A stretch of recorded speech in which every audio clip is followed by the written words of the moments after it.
Надежни нови предизвици за лекување на сидата. Ова е насловот на темата на неделата на Слободна Европа за напорите на науката и надежта на човештвото за пронаѓање лек за болеста која чини милиони жртви и бара огромни финансии за нејзино справување.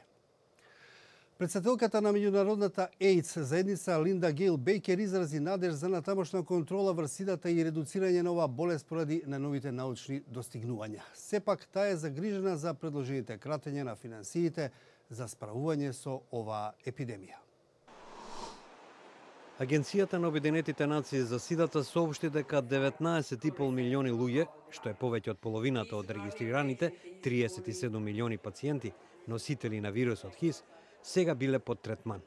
Но како што вели председателката на меѓународната AIDS заедница Линда Гейл Бекер, има уште други 17 милиони на кои им е неопходно лекување, а кои се уште се оставени без никаков третман.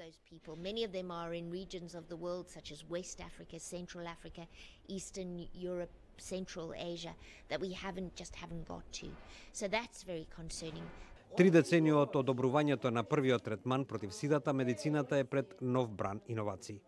Научниците обелоденија дека имаат позитивни вести во врска со нови коктел лекови, како и со експериментална вакцина.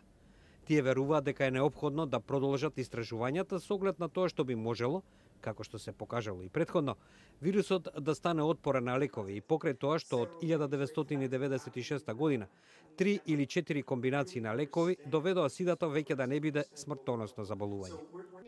Бекер, која изразува оптимизам и за тоа што оваа епидемија сега може повеќе да се контролира, сепак вели.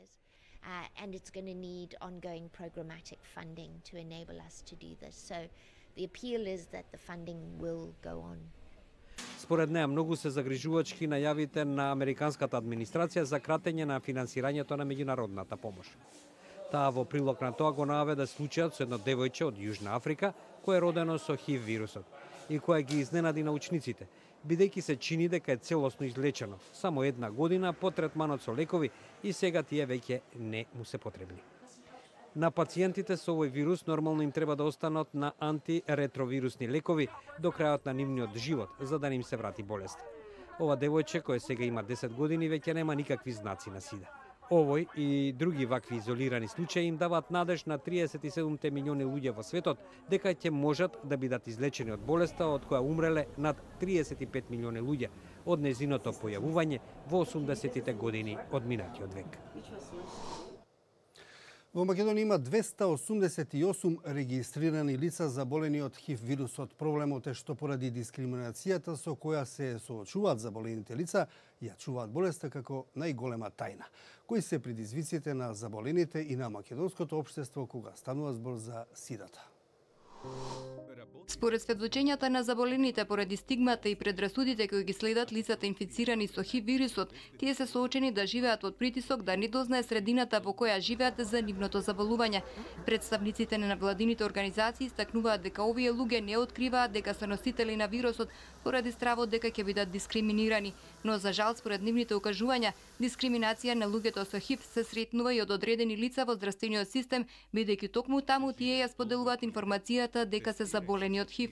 Активисти посочуваат дека се случува лица да бидат одбиени за здравствена услуга од матичен лекар, но и за оперативни зафати.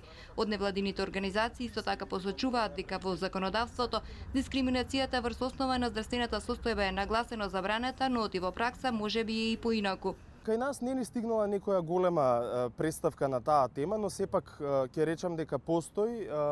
Повторно, можеби работната позиција е некако најзагрозена на оваа тема, па лицата кои што живеат со ХИВ и како го кријат својот ХИВ статус, па дури од своето семејство, од своите најблиски, од пријателите можеби, иако тоа не го сметаме како факт кој што можеби и треба да се обзнани на секого или можеби на фамилијата, но нашите анализи покажаат дека луѓето кои што дури живеат со ХИВ се плашат тоа да го соопштат и на својата потесен круг, што повторно ни дава до знаење дека се работи за една сериозна дискриминација. Иванов истакна дека во Македонија се уште постојат конзервативни сваќања на тема ХИВ, но и тоа е поврзано со митовите за пренесување на вирусот и непознавање на начинот на кој се пренесува. Инаку патените нагласуваат дека пациентите со ХИВ во рамки на здравствениот систем ги имаат потребните лекови кои се користат во европските земји, како и адекватен простор за лекување. Пациентите добиваат квалитетен третман кој е бесплатен. Исто така патените укажуваат дека Македонија и натаму спаѓа во земјите кои имаат мал број заболени од ХИВ, но има тренд на зголемување, зашто е зголемен и процентот на тестирања. Невладиниот сектор, кој што години назад и како работеше на тоа да стане сервисот достапен до поготово оние ранливи заедници кои што можеби имаат поголема потреба од вакви чести тестирања, па оттаму и доаѓа податокот дека бројката можеби е зголемена. Во државата живеат 288 лица заболени со ХИВ вирус.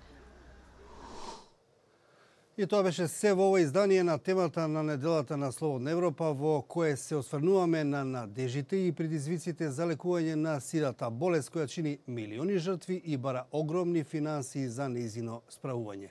До гледање.